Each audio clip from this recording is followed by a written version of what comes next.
সুপ্রিয় দর্শক মণ্ডলী, হাতিল আজকের সংবাদপত্রে আপনাদের সবাইকে স্বাগত জানাচ্ছি। দর্শক মণ্ডলী, আমাদের সঙ্গে রয়েছেন নিউ এজ সম্পাদক নুরুল কবির। কবির, স্বাগত আপনাকে স্টুডিওতে। ধন্যবাদ। বাংলাদেশ প্রতিদিনের শিরোনাম হচ্ছে রুমহর্ষক আয়নাগর প্রকাশ্যে, ক্ষমতায় থাকতে সীমাহীন নৃশংসতা হাসিনার। ইত্তেফাক অবিশ্বাস্য বিভৎস আইএমএ জাহেলিয়া প্রতিষ্ঠা করেছিল।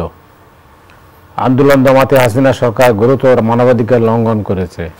জাতিসংঘের রিপোর্ট, মানবজমিন মিস্টার হুসেনের এ কেমন ডিপ্লোমেসি, আয়নাঘর আলামত ধ্বংস করল কারা। কালের কণ্ঠ, খোদ হাসিনাই হত্যার নির্দেশদাতা, আওয়ামী লীগ সর্বক্ষেত্রে আইএমএ জালিয়াত কায়েম করেছিল। আমাদের সময় ক্ষমতা আঁকড়ে রাখতে সহিংসতা বেছে নেন হাসিনা। আয়নাগরের পরতে পরতে নির্মম বিভৎসতার চিহ্ন। আমার দেশ হাসিনার কমান্ডে জুলাই গণহত্যা। জাতিসংঘের রিপোর্টকে স্বাগত জানাল সরকার। কালবেলা ছাত্রদের নতুন দল আসতে পারে 24 ফেব্রুয়ারি। এটা কি আমাদের জগৎ, আমাদের সমাজ? আয়নাগর পরিদর্শনে প্রধান উপদেষ্টা।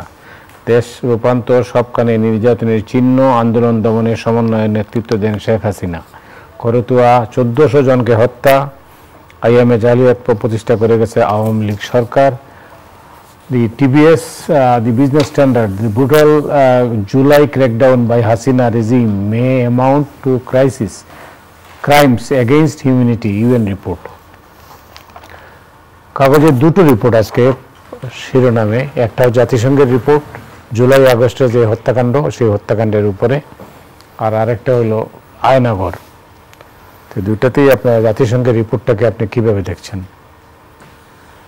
দেখুন, এই রিপোর্টটার তো নানান দিক আছে এবং তার প্রতিক্রিয়া, প্রতিফল নানানভাবে ঘটবে, নানানভাবে এটা আলাপ করা যায়।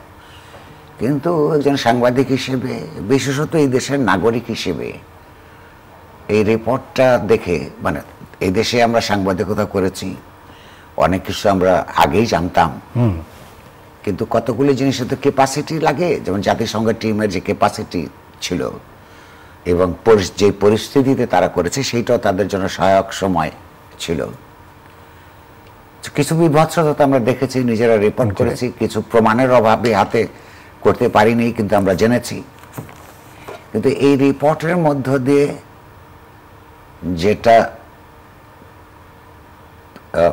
দেখলাম, বা দেশবাসী দেখছে বা দেখবে আরো, বা সারা পৃথিবী দেখবে, সেটা একই সঙ্গে আমাদের দেশের জন্য লজ্জার, নাগরিক হিসেবে কিছুটা ঘৃণার, এবং মানুষ হিসেবে ভীষণ মর্মাহত বোধ করছি আমি।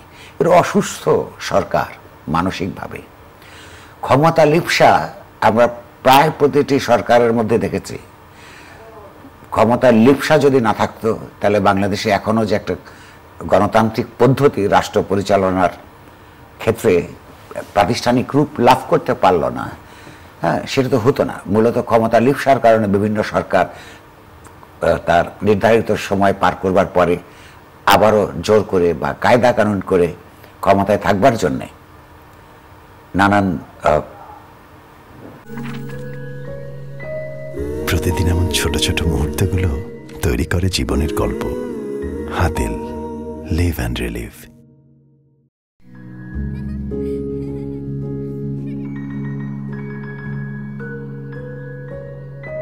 প্রতিদিন এমন ছোট ছোট মুহূর্তগুলো তৈরি করে জীবনের গল্প। Hatil, live and relive. কি বলবো, যে অগণতান্ত্রিক পথ অবলম্বন করতো বলেই বাংলাদেশ আজকে স্বাধীনতার 53-54 বছর পরেও একটা গণতান্ত্রিক ধারার মধ্যে একটা সুস্থ যাত্রাই শুরু করতে পারেনি, সেটা আমরা জানি। কিন্তু প্রশ্ন হচ্ছে যে ক্ষমতা লিপ্সার জন্যে এই লীগ সরকার 1908 সালে নির্বাচনের পরে যে 3টা নির্বাচন করেছে, 2008 সালের পরে যে তারপরে যে 3টা নির্বাচন করেছে, সেগুলোর মধ্যে তো আপনার রাজনৈতিক বৈধতা ছিলই না, আইন কানুন অনুযায়ী নির্বাচন হয় নাই। তারপরেও যে একটা, যখন শত শত হাজার হাজার মানুষ প্রতি শহরে নেমে লক্ষ জনতায় পরিণত হয়েছে, তখনও ক্ষমতায় টিকে থাকবার জন্য এইরকম একটা হত্যাযজ্ঞ পরিচালনা করতে পারে, সেটা আমরা জুলাই আগস্টে নিজ চোখে দেখেছি, কিন্তু সংখ্যাগুলো তো ঠিক মতো নিরূপণ করা যায়নি তখন। জাতিসংঘের এই রিপোর্ট বলছে কমপক্ষে 1400 মানুষকে হত্যা করা হয়েছে। এই এস্টিমেটটা 1400 থেকে 3200 পর্যন্ত, বা 3000 সামথিং। আর আহতদের সংখ্যা তো আমরা যারা জীবিত, আমাদের রিপোর্ট এখনো পিছনে আমরা। হ্যাঁ, না সেটা ক্যাপাসিটির উপর নির্ভর করে। ক্যাপাসিটি বিল্ডিং একটা ইম্পর্টেন্ট ব্যাপার, সেটা আমি আসছি। সেটা তো ধরুন এরা 800+ নাম ঠিকানা সহ জোগাড় করতে পেরেছে, এটা জাতিসংঘের একটা এস্টিমেট বলছে তারা নানান প্রবণতা দেখে। গুরুত্বপূর্ণ ব্যাপার হচ্ছে তার চেয়ে যে এই রিপোর্টের মধ্যে যেটা আছে, তারা অনেক মানুষকে ইন্টারোগেট করেছে ইনভেস্টিগেশন প্রক্রিয়ার মধ্যে। সেখানে সরকারি, বেসরকারি, সামরিক, বেসামরিক অনেক আমলা আছে, কিছু রাজনৈতিক কর্মী আছে, ভিকটিমসটা তো থাকবেই। তারা পরিষ্কারভাবে এদেরকে বলেছে কিভাবে আপনার পতিত সরকারের প্রধানমন্ত্রী নিজে, তার রাজনৈতিক দলের শীর্ষস্থানীয় নেতা নেত্রীরা এবং তাদের আস্থাভাজন সরকারি কর্মকর্তা কর্মচারীরা ক্ষমতায় টিকে থাকবার জন্যে বিভিন্ন বাহিনীকে নির্দেশ দিয়েছে হত্যা করবার, হত্যা করে লাশ গুম করবার। এই যে অবস্থা, এবং এরপরেও আজকে 6 মাস চলে গেছে, যে অপরাধী যারা তার মনের মধ্যে তারা জানে, কিন্তু বিন্দু মাত্র তাদের কথায় বার্তায় যারা দেশ বিদেশ থেকে কথা বলছে, বিন্দু মাত্র অনুশোচনা নাই, স্বীকারোক্তি তো দূরের কথা। এটার মধ্য দিয়ে বাংলাদেশের মানুষকে এবং পরবর্তীকালে দেখা যাবে সারা বিশ্বের মানুষকে এই রিপোর্ট যারা পড়বে তাদেরকে বোকা ঠাওরায়। মানে তাদের সব সময় মিথ্যাশ্রয়ী বয়ান পৃথিবীর সব মানুষ বিশ্বাস করবে এবং তাদের মুক্তির জন্য এগিয়ে আসবে। এই যে আশা করা, শুধুমাত্র নিজেদের দিক থেকে আহম্মকই নয়, তারা সারা জগৎকে আহম্মক মনে করে, যেটা নিজেই একটা অপরাধ। তারা এখন এগুলোকে জঙ্গি, সন্ত্রাসী, মানে আওয়ামী লীগ এবং তার দোসররা দের আন্দোলন বলছে, অথচ সারা বিশ্ব চোখের সামনে দেখেছে শত শত হাজার হাজার গরিব মানুষ, তরুণ তরুণীরা রাস্তায় নেমে একটা স্বৈরতান্ত্রিক শাসন থেকে মুক্তির জন্য তার পদত্যাগ দাবি করেছে। সেই পদত্যাগের দাবি বিন্দুমাত্র বিবেচনায় না নিয়ে শেষ মুহূর্ত পর্যন্ত তিনি নিজে হত্যাকাণ্ড পরিচালনার নেতৃত্ব দিয়েছেন, এবং তার আশপাশের দুর্নীতিবাজ সভাসদরা, যাদের নামে এখন বিভিন্ন ওই যে হাজার হাজার কোটি টাকার ব্যাংক অ্যাকাউন্টস বিদেশে পাচার করার রিপোর্ট বেরোচ্ছে এবং ভবিষ্যতে আরও বেরোবে, এইরকম একটা মাফিয়া চক্র একটা দেশের মধ্যে জেঁকে বসে নিজের দেশের মানুষ কীভাবে হত্যা করতে পারে, রাজনৈতিক দলের লোকেরা যারা আবার মুক্তিযুদ্ধের চেতনার কথা বলতো, এরকম গণহত্যা পরিচালনা করতে পারে, ভাবলে না শিউরে উঠতে হয়। এবং সেটা বেদনার কথা, এটা লজ্জার কথা। এই দেশে আমরা বেঁচেছিলাম, অথচ 15 বছর তাদেরকে আমরা প্রতিরোধ করে ক্ষমতাচ্যুত করতে পারি নাই। এটা একটা লজ্জার কথা সারা দুনিয়ায়। এগুলি আমরা বা আমাদের নেতৃস্থানীয় রাজনৈতিক এবং সিভিল সমাজের লোকেরা, এদের মধ্যে কেউ তাদেরকে সমর্থন করেছে, এটা লজ্জার। আর একটা অনুভূতি হচ্ছে আমার, মানে আজকে একটি অনুভূতির কথাই বলছি বিশেষত, সেটা হচ্ছে যে এই অপরাধীদেরকে যদি বিচারের আওতায় আনা না যায় এবং এদের যদি আইন অনুযায়ী স্বচ্ছ বিচার প্রক্রিয়ার মাধ্যমে তাদের যথাযথ শাস্তি নিশ্চিত করা না যায়, তাহলে বাংলাদেশ বহু বছর জন্য হেরে যাবে। বাংলাদেশকে মাথা উঁচু করে দাঁড়াতে হলে এবং ভবিষ্যতে যারা সরকারে যাবে তাদের জন্যেও আপনার প্রয়োজন একটা, যেটাকে বলে দৃষ্টান্ত স্থাপনকারী বিচার এবং শাস্তি এদের পাওনা হয়েছে।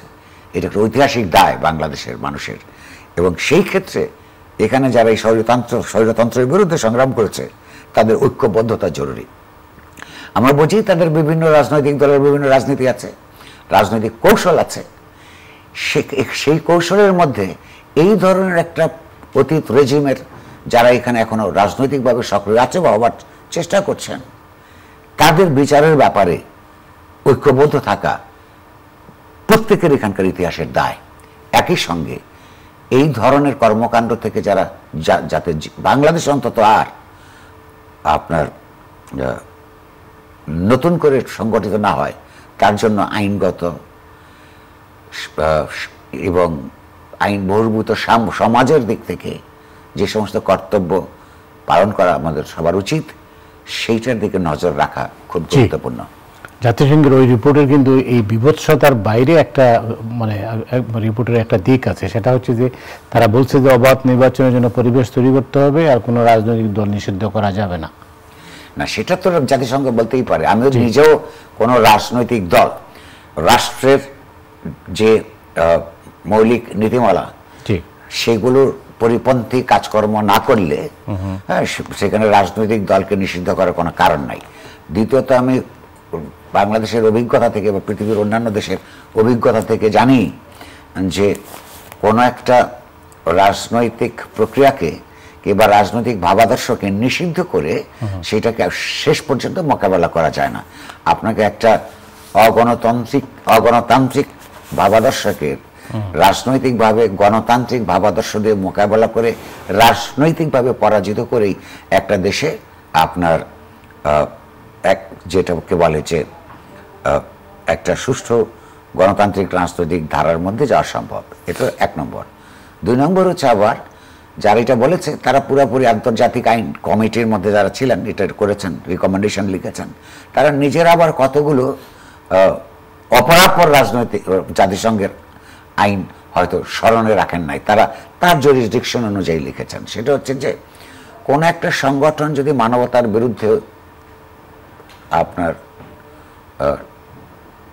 কি বলে এটাকে মানবতা বিরোধী অপরাধ অভিযুক্ত হয় সংগঠন হিসেবে, তাহলে সেই সংগঠনকে নিষিদ্ধ করা আন্তর্জাতিক আইনেই আপনার জায়েজ।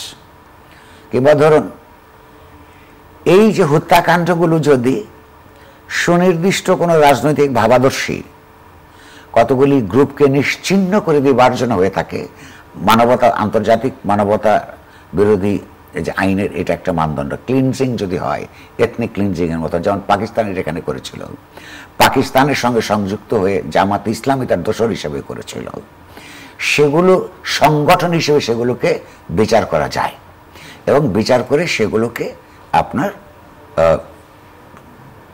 নিষিদ্ধ করা যায়। জার্মানিতে নাজি পার্টি নিষিদ্ধ হয়েছিল না? তো প্রশ্নটা হচ্ছে যে এই অপরাধটার চরিত্রটা কি, সংখ্যায় যতই হোক তার ভিকটিম, সেই চরিত্র অনুযায়ী বাংলাদেশের বর্তমান সরকার সংগঠন হিসেবে এই দেশে যে সমস্ত রাজনৈতিক দল মানবতার বিরুদ্ধে অপরাধ সংগঠিত করেছে, যেমন জামাত ইসলামী করেছে এবং এবার আওয়ামী লীগ করেছে, একজন মুক্তিযুদ্ধের পক্ষে কথা বলে, চেতনার কথা বলে, আরেকজন তখনই মুক্তিযুদ্ধের চেতনার বিরোধিতা করতে গিয়ে, কিন্তু অপরাধের নেচার একই রকম হয়, তাহলে দুইটারই আমি মনে করি যে সংগঠন হিসেবে বিচার করা প্রয়োজন। অনেক ধন্যবাদ। পরের শিরোনাম হচ্ছে আয়নাঘর। আপনি জানেন যে এই যে একটা বর্ণনা, আপনার আয়নাঘর সম্পর্কে তো আমরা আগেই জেনেছি, কিন্তু মাননীয় প্রধান উপদেষ্টা দেখতে গিয়েছিলেন এবং তিনি অনেকগুলো বক্তব্যও রেখেছেন। কিন্তু আমার এই সঙ্গে আমি একটু বলতে চাই, সেটা হচ্ছে যে স্থানীয় মিডিয়া আমন্ত্রণ পায়নি। এইটার পিছনে কারণ, এইটা এই সরকারের একটা পুরনো প্রবণতা প্রথম থেকে আমরা লক্ষ্য করছি। এই সরকার বিদেশি সংবাদ মাধ্যমের সঙ্গে কথা বলতে যতটা আরাম বোধ করে, দেশি সংবাদ মাধ্যমের উপর তাদের তত আরাম বোধ করতে দেখি নাই। বিভিন্ন সময় আমরা লক্ষ্য করেছি। এটার একটা কারণ হতে পারে, যেটা আমরা অন্য ভাষায় এই সরকারকে আপনার সমালোচনা করে থাকি, যে এই সরকারের মধ্যে অধিকাংশ বা একটা বিরাট অংশ হচ্ছে এনজিও থেকে আসা মন্ত্রী। তো এনজিওস এবং তথাকথিত সিভিল সোসাইটি সদস্যরা, হ্যাঁ, এনজিওস গুলি তো প্রধানত বিদেশি ফান্ডে চলে। তাদের সমস্ত সমস্যা তারা খুলে বলে বিদেশিদের কাছে। এই যে সাংস্কৃতিক অভ্যাস তৈরি হচ্ছে বা বদভ্যাস তৈরি হচ্ছে, তার একটা অংশ হিসেবে তারা ভুলে যায় যে এই মুহূর্তে তারা এই দেশের মানুষের গণতন্ত্রকে মানুষের মৃত্যু এবং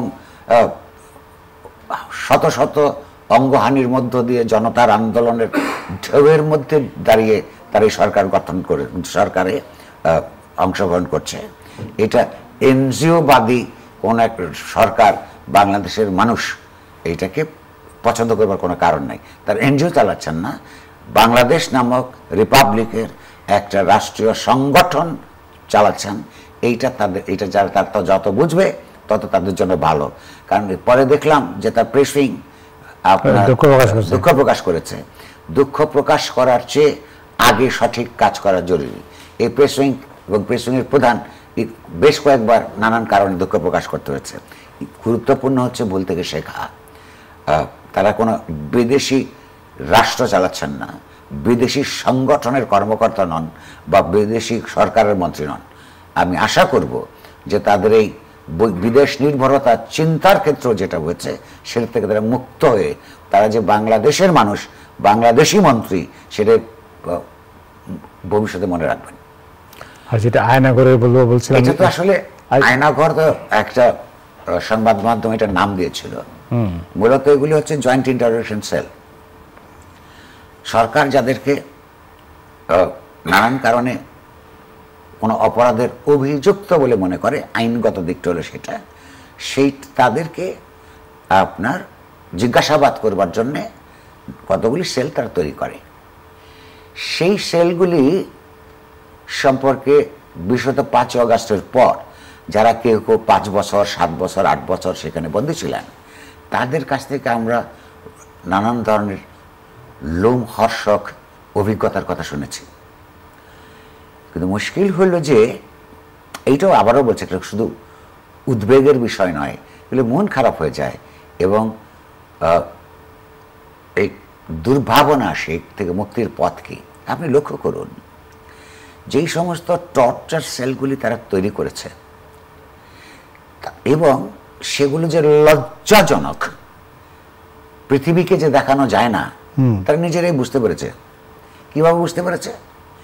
কারণ এই ইনভেস্টিগেশনে যখন যায় গুম খুন কমিটি,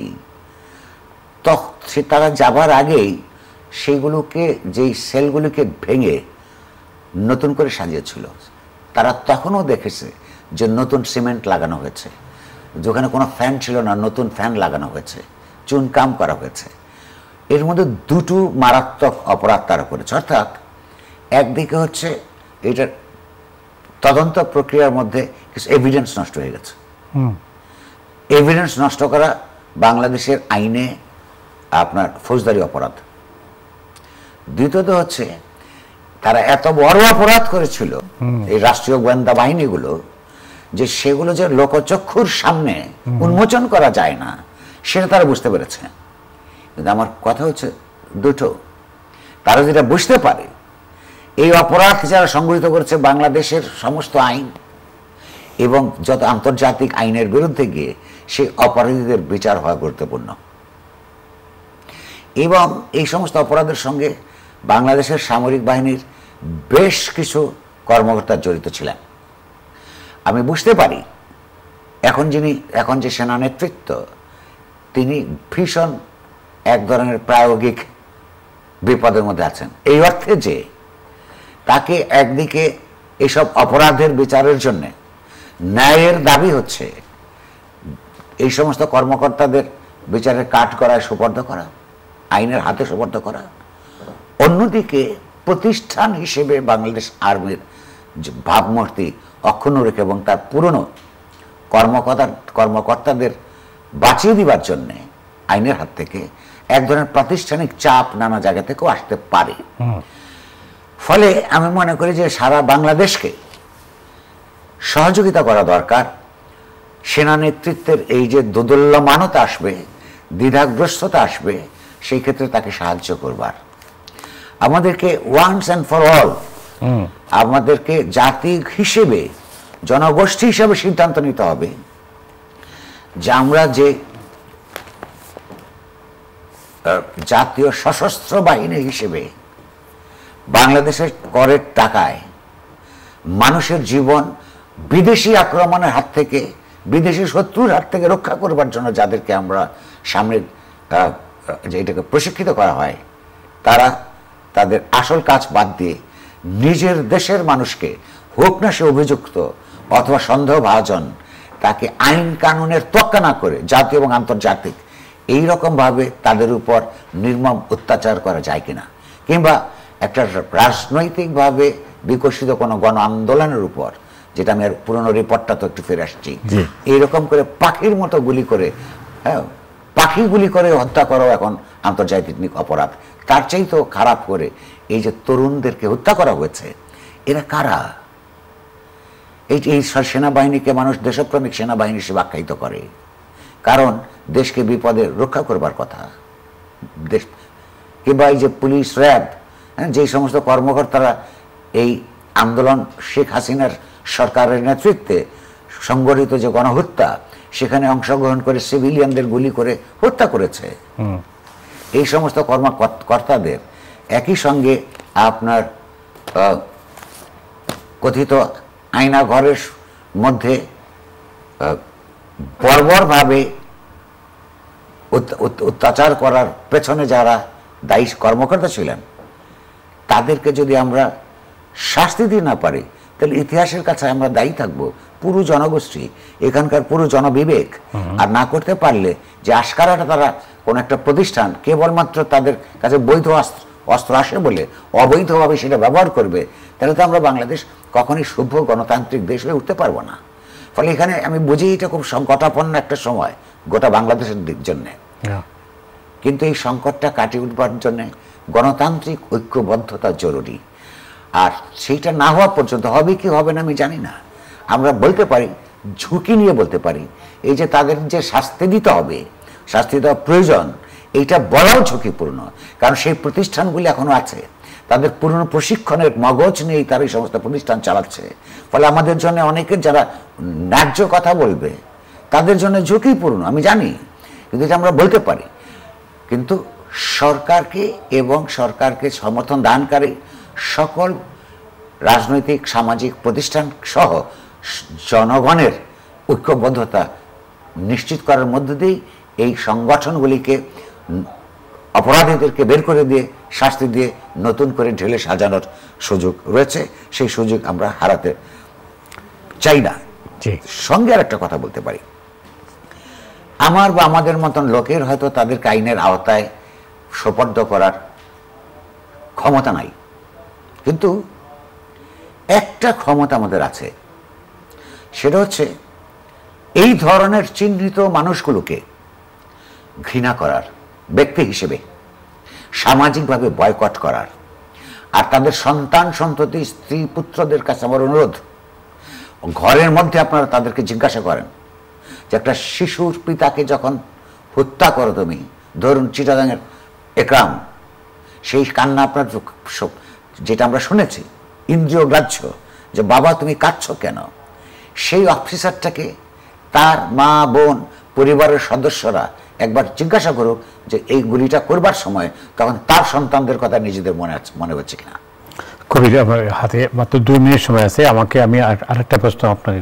প্রশ্ন হচ্ছে যে এই শাস্তি রাষ্ট্র কিভাবে দিবে, সরকার কিভাবে সেগুলোর প্রসেস করবে, তার জন্য আমরা অনুরোধ করতে পারি। বাট আমরা এই ধরনের ঘৃণ্য মানুষগুলিকে, যারা অন্যায়ভাবে অপরাধ করেছে, মানুষদের এইভাবে মধ্যযুগীয় কায়দায় বর্বরতার সঙ্গে আপনার ব্যবহার করেছে, তাদেরকে সামাজিকভাবে বয়কট করা, এবং পরিবারের সদস্যদেরকে আমি বিনীত অনুরোধ জানাই যে তারা আপনাদের পরিবারের প্রত্যেকে তাদের চোখের দিকে তাকিয়ে একবার জিজ্ঞাসা করুন যে এই সমস্ত অপকর্ম করবার জন্য ওই তাদের মা বাবা তাকে জন্মদান করেছিল কিনা, স্কুল কলেজ তাকে লেখাপড়া শিখিয়েছিল কিনা, আর নিজের সন্তানের মাথায় হাত দেওয়ার সময় তার অন্য সন্তানদের কথা তার মনে পড়েছিল কিনা। সময় তো শেষ, প্রায় 1 মিনিট আছে মাত্র। সেখানে যেটা হলো বিচার প্রক্রিয়া, তো আপনি জানেন বিচার প্রক্রিয়া তো শুরু হয়েছে এই সমস্ত ঘটনার বেশ কিছু, আপনি কিভাবে দেখছেন বিচার প্রক্রিয়া? বিচার প্রক্রিয়ার গতি মন্থর, বাট আমি কখনোই ভুলি না যে দ্রুত বিচার করা অনেক সময় আপনার অভিযুক্তের উপর অন্যায় করা হয়। আমরা চাই, ওই একটা কথা আছে, justice delayed is justice denied, আবার justice hurried, can be justice miscarried, এটা হয়ে যেতে পারে। তো সেই ক্ষেত্রে ধীরলয়েরও যেমন প্রয়োজন নাই, আবার আপনার তাড়াহুড়ারও প্রয়োজন নাই।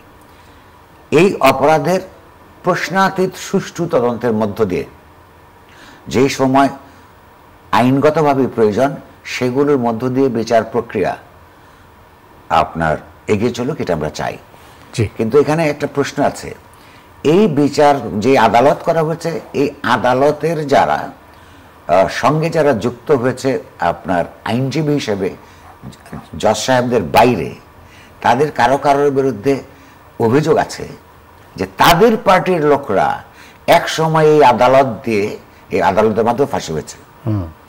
প্রথমত এই ধরনের সাংগঠনিক সম্পৃক্ততা জেনে তাদেরকে এই প্রক্রিয়ার মধ্যে যুক্ত করা ঠিক হয় নাই, তার যত ভালো লয়ারই হোক। কেন? মানুষ সন্দেহ পোষণ করতে পারে যেখানে কোনো ভিন্ডিকটিভ আচরণের চেষ্টা তারা এখানে করবেন কিনা। এটা একটা পুনর্বিবেচনা করা সরকারের জন্য দরকার। আমরা চাই এই অপরাধীদের যথার্থ শাস্তি, এবং সেই শাস্তি প্রক্রিয়া যাতে আন্তর্জাতিক এবং জাতীয় আইনের সমন্বয়ে এমনভাবে সম্পন্ন হয় যেখানে কেউ তাদেরকে নিজেরা অপরাধীরা ভিকটিম হিসেবে ভাববার অথবা প্রচার করবার সুযোগ না পায়। অনেক ধন্যবাদ কবির আপনাকে। দর্শক মূল্য আজ রাতের মতো এখানে বিদায় নিচ্ছি, আগামীকাল আবার দেখা হবে। শুভরাত্রি।